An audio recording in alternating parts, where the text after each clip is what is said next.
আল্লাহ তাআলা সর্বপ্রথম একটা মুক্তা, ঝিনুক একটা মুক্তা সৃষ্টি করবেন। মুক্তা সৃষ্টি করার পর আল্লাহ তাআলা বললেন যে তুমি পানি প্রবাহিত করো, পানি বের করো। আল্লাহ তাআলার আদেশে এই মুক্তাটা পানি বের করা শুরু করবে। পানি বের হইতে 20 লক্ষ বর্গমাইল, 20 লক্ষ বর্গমাইল একটা চাকা হইল, পানির একটা চাকা। ছোট্ট একটা মুক্তা থেকে 20 লক্ষ বর্গমাইল পানি দিয়ে ছড়াই গেছে। প্রশ্ন জাগে, ছোট্ট এক মুক্তার ভিতরে পানি কতটুকু থাকে? এইখান থেকে 20 লক্ষ বর্গমাইল পানির চাকা হয়ে গেছে। এত পানি মুক্তার ভিতরে ছিল কিভাবে? আল্লাহ পারে না? আল্লাহ পারেনি? আল্লাহ বসে। নবী সাল্লাল্লাহু আলাইহি ওয়াসাল্লাম ওনার সাহাবাদেরকে নিয়ে যাইতেছেন জিহাদের ময়দানে, জিহাদ করার জন্য। পথিমধ্যে, জিহাদে এখনো যায় না, পথিমধ্যে ওনাদের যে পানি ছিল সমস্ত পানি শেষ হয়ে গেছে। এখন পানি নাই, নিজেরা পানি খাবে, ওযু গোসল করবে, সাথে উট বকরি আছে, এদেরকে খাওয়াবে। পানি তো নাই। সবাই এসে নবীর কাছে বলল, হুজুর পানির খুব সংকট দেখা দিচ্ছে। পানি বলতে কারো কাছে কোনো পানি নেই, কিন্তু পানি খুব প্রয়োজন। এমন অবস্থায় আমরা এই চরের মধ্যে, মরুভূমির মধ্যে পানি পাবো কোথায়?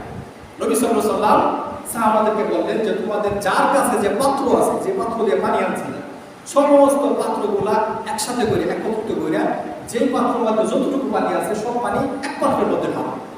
সবাই পাত্র নিয়ে আসলো।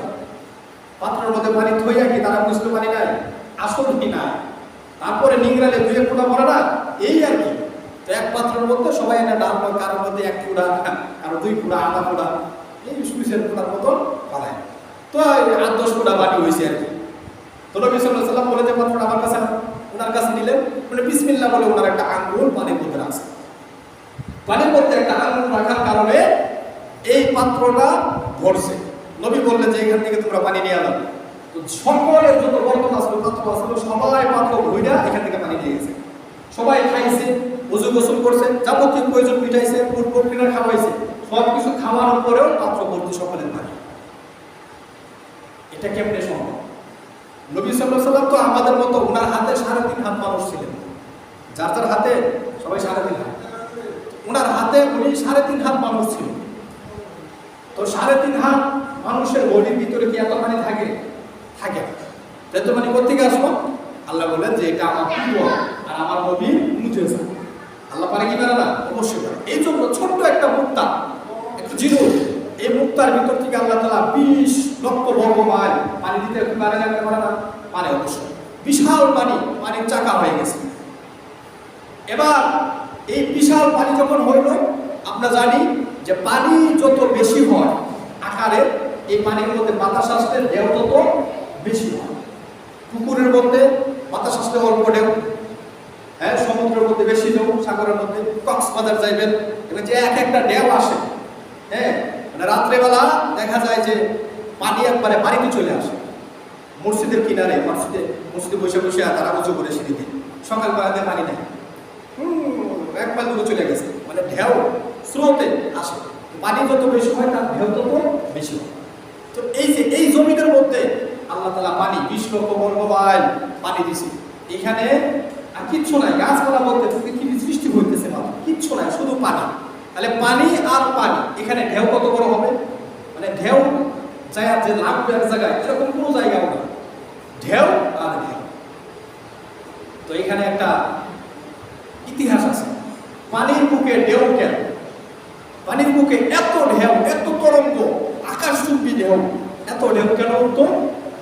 ইতিহাস বলে যে আমরা সবাই জানি আল্লাহ তাআলা যখন এই মানব জাতি যখন সৃষ্টি করবেন, সৃষ্টি করার আগে আল্লাহ তাআলা ফেরেশতা নিয়ে একটা পরামর্শ করছিলেন, একটা সভার মধ্যে বসছিলেন। ফেরেশতাদেরকে বলছিলেন যে আমি দুনিয়ার মধ্যে কি পাঠাবো? আমার প্রতিনিধি, আমি মানুষ পাঠাবো। ফেরেশতারা বলছিলেন যে পাঠায়েন না, মারামারি কাটাকাটি করবো। আসলে তাই করি আমরা, যা বলছিলেন তাই করি। এখন যে আমরা ভাই ভাই সম্পর্ক নাই, বাপে উঠতেছে ঝগড়া, হ্যাঁ, এর সাথে ঝগড়া, মানে রক্ত সম্পর্ক যার সাথে এর সাথে বেশি ঝগড়া, কারণ সম্পর্ক তার সাথে পাঠাপাঠি। আর একটার সাথে ঝগড়া করতে লাগে, হ্যাঁ, খেতের আইনের সাথে আমার খেতে হয়, যার সাথে ক্ষেত আছে, যার সাথে বাড়ি আছে, যার সাথে আমার টাকার সম্পর্ক, তার সাথে ঝগড়া বেশি হইল। তো তাদের সাথে ঝগড়া বেশি হয়, এটা ইয়ে করার কোনো বিষয় না। কেন ঝগড়া করি আমরা? আশরাফুল মাখলুকাত, ঝগড়াকে করি আফসোসের কিছু না। ওই যে ইতিহাসই আমাদের এরকম। ফেরেশতা তখনই বলছে যে এরা তো তোদেরকে মারামারি করবো, রক্তপাত করবো, ঝগড়াঝগড়ি করবো, খালি ফেতনা ছড়াবো। আল্লাহ তো সরাক, তারপর আমার প্রতিনিধি, আমি যে উদ্দেশ্য পাঠাতেছি সে উদ্দেশ্য তোমরা যাবো না, তো এই জন্য মারামারি আমরা করবো। কিন্তু মুসলমানের একটা বৈশিষ্ট্য, একটা গুণ হলো সে সারা জীবন অপর মুসলমানের সাথে যত মারামারি কারাকারি ঝগড়া থাকুক, কখন কে মরে যা বলতে পারে? বলতে পারে না। যে কোনো সময় হায়াত শেষ, আমি তার সাথে ক্ষমা চাইতে পারলাম না। তো মুসলমানের বৈশিষ্ট্য হলো, আমার শত্রু সারা জীবন মারামারি করছি, ঝগড়া করছি, যখন সে মারা গেল তখন আমার উপর হক তার দেখতে যাওয়া, তার লাশটা দেখতে যাওয়া, তার জানাজা পড়া, তার জানাজাতে শরীক হওয়া, তার জন্য দোয়া করা, এটা মুসলমানের দায়িত্ব। এটা ইসলামিক একটা দায়িত্ব, মুসলমানের এটাই উদ্দেশ্য, এটাই দায়িত্ব। সারা জীবন ঝগড়া গেছে, কিন্তু মৃত্যুর পরে আর কোনো ঝগড়া থাকবে না।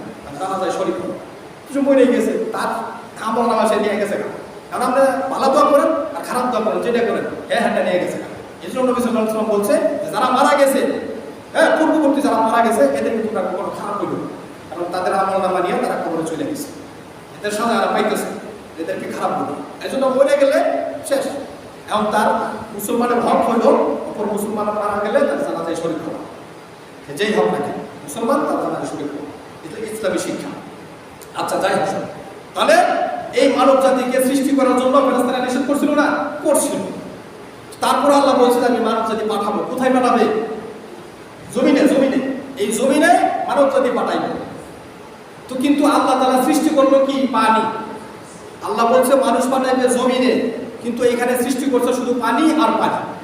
এখন এই পানির মনে কষ্ট যে আমি তো আনন্দে ছিলাম আগে যে আল্লাহ আশরাফুল মাখলুকাত যাদের জন্য জান্নাত বানাইছে আদম, তাদেরকে আমার মধ্যে পাঠাবো, কিন্তু আল্লাহ তাআলা তো এখন পানি বানায় বানাইছে, সব খালি পানি। মনে হয় আল্লাহর সিদ্ধান্ত পরিবর্তন করে বানাইছে, মনে হয় আমার মধ্যে আল্লাহ এই আশরাফুল মাখলুকাত পাঠাবে না।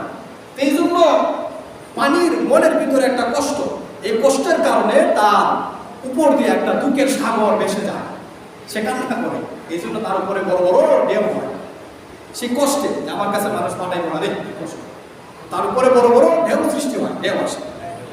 এবার ইতিহাস বলে যে আল্লাহ তাআলা এই পানির মাঝখানে, এই যে 20 লক্ষ বর্গমাইল পানি, এই পানির নির্দিষ্ট একটা জায়গার মধ্যে আল্লাহ তাআলার কুদরতি দৃষ্টি পড়ছে, যেই স্থানে পৃথিবীর মানচিত্রের মাঝখান, সারা গোটা পৃথিবীর মাঝখান, বুক, এই বুকের মধ্যে আল্লাহ তাআলার নেক দৃষ্টি, কুদরতি দৃষ্টি পড়ছে।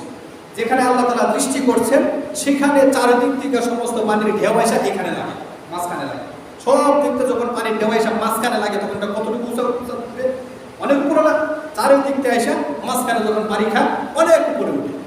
এইভাবে উপরে উঠতে উঠতে যখন পানি কান্না করে, আল্লাহ তাআলা পানির উপর কান্দোস খেলে, ওই দেখ তোমার পানি যখন একসাথে এসে পানি লাগে উপরে উঠে, তখন দেখো আকাশের মধ্যে একটা ইয়ে আছে, সূর্য আছে, সূর্যের তাপ, সূর্যের আলো যখন তোমার পানির মধ্যে পড়ে আর পানিটা যখন উপরে উঠে, তখন একটা চিকচিক একটা হাসি আসে। আল্লাহ পানিরে সন্তুষ্ট দেয়, সান্ত্বনা দেয়, কান্দিস না। পানির জিব্বার মধ্যে আল্লাহ হাসি বাসায়, তখন উপরে উঠে সূর্যটা রেখা দেখ, আলো দেয়, তার হাসিটা দেখা না, পানি হাসি। এবার সব পানি যখন মাঝখানে এসে একসাথে লাগে, এভাবে লাগতে লাগতে পানির উপরে একটা ফেনা সৃষ্টি হয়, তাই না? ফেনাটা সৃষ্টি হইতে হইতে একসাথে লালচে হয়েছে, হইতে হইতে ফেনাটা একটা বিশাল আকারে পাহাড় পরিমাণে ফেনা জমা হয়েছে। দেখবেন যে সমুদ্র বা যে দল আসে যখন পানি এসে আসে, পানি খেতে খেতে সাইডে ফেনা জমা, এইভাবে জমা হইতে হইতে বিশাল পাহাড় পরিমাণে ফেনা হয়েছে। এবার আল্লাহ তাআলা ফেরেশতারে কন, পিঠা বানায় না মহিলারা, রুটি কি দিয়া? বেলুন দিয়ে। আল্লাহ ফেরেশতারে বেলুন লইয়া যাও, বেলুন লইয়া গিয়া এই পানিটারে বাইটা দেন। তো ফেরেশতা এসে পানিটার উপরে ফেনাটারে কি করছে? বেলুন দিয়া বাইটা পিঠা বানায়া সমস্ত পানির উপরে বিছাই দিছে। পানির উপরে যখন বিছাই দিছে তখন এই যে জমিন উঠছে, জমিন নিচে কিন্তু পানি, পানির উপরে এই যে পিঠা বিছাইয়া দিয়া, ফেনারে পিঠার মতো বিছাই দিয়া জমিন বানাইছে। এবার জমিন বানাইছে কিন্তু নিচে তো পানি, এইদিকে হেলে ওইদিকে হেলে,